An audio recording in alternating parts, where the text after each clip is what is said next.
A recent arrest is shedding light on the growing number of fraud cases involving senior citizens in Tennessee.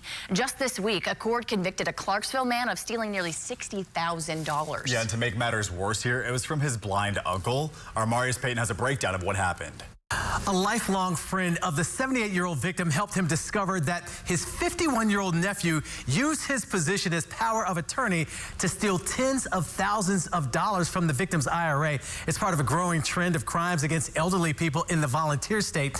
Data from the Human Cybersecurity Knowledge says in 2025, Tennessee seniors reported $108 million in fraud losses, with at least 3,000 victims aged 60 and over. This nonprofit gets their information from the FTC and the FBI's Internet Crime Complaint Center. And Nashville is the top city where elder fraud is reported in the state, with seniors losing at least $51 million in investment scams. That's a 202% jump up from the year before. Tech support and romance scams follow closely behind. However, tech support scams had the highest number of victims overall, with over 400 separate reports.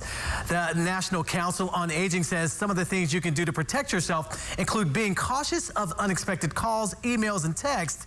Don't let urgent warnings pressure you into acting quickly, and never share personal or financial information by phone or email. Back to you.